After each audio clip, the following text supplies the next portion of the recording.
today we are going to start our next topic, that is reproductive health. The last chapter of your NCERT, first unit, that is reproductive health. What is reproductive health? If we talk about a general definition of reproductive health, it means a well-being of reproductive organ with normal function. Reproductive health means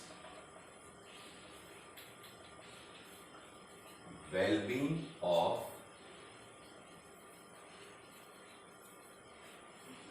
reproductive organs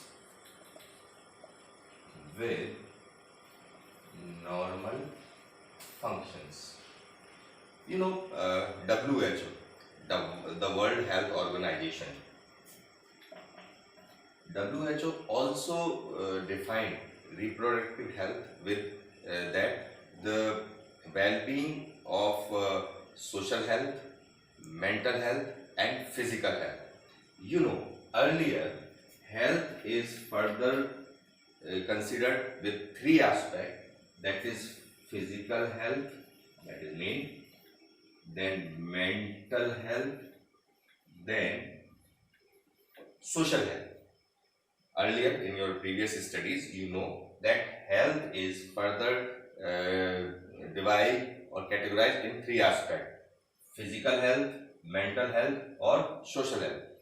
In the same way, this WHO also refers that reproductive health, the well-being of physical health, social health and mental health.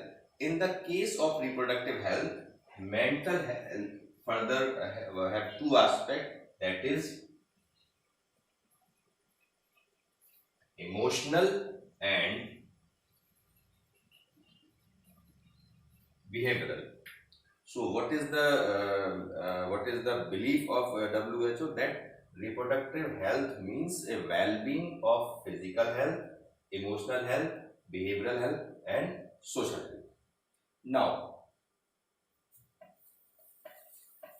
if we talk about the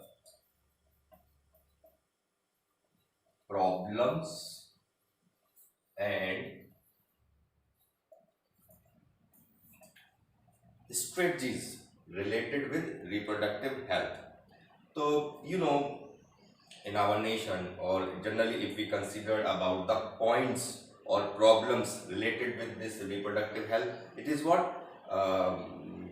Lack of awareness regarding reproductive health, lack of awareness regarding the proper information of reproductive organs, lack of information regarding adolescence and what are the changes taking place during this adolescence phase, what are sexually transmitted diseases like AIDS, and above all, the main problem or the main point related with this reproductive health is what?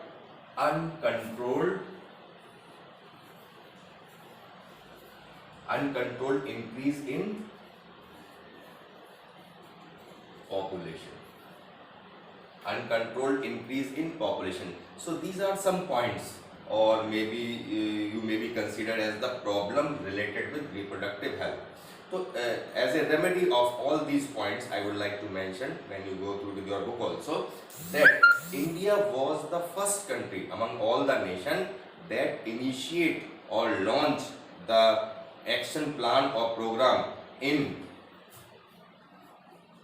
1951, and that action plan or program is known as family planning. The aim of this action plan or program, that is named as family planning, launched at the time of 1951 to attain the reproductive health as a social goal and attain this reproductive health at national level. All our people of the nation supposed to have a very good reproductive health, and they all are aware, especially those they are having some lack of information, they are not properly educated peoples, so to make aware them regarding reproductive health. Then later on, Then later on, after the initiation of this family planning program, another program was initiated, that is RCH. RCH stand for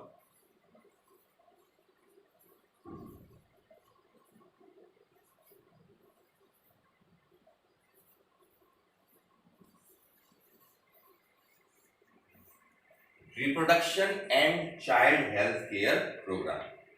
After the successful execution and operation of family planning that was launched earlier in 1951, the next program were also launched, that is RCH. RCH stands for Reproduction and Child Health Care Program.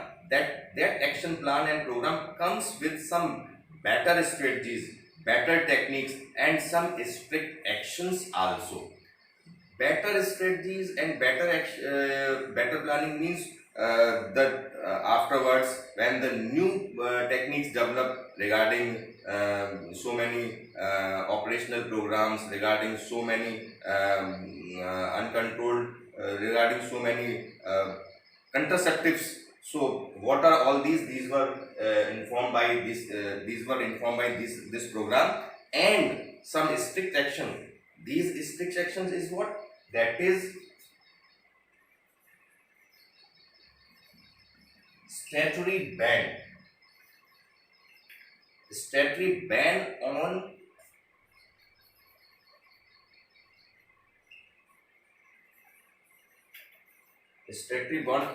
amniocentesis. This is very important because amniocentesis earlier was a practice of the sex determination of developing fetus. Amniocentesis is a practice of sex determination of developing fetus. Earlier you have studied the embryonic development and all, and you know that the developing embryo is surrounds with a fluid, and that fluid is what? Amniotic fluid. That fluid is what?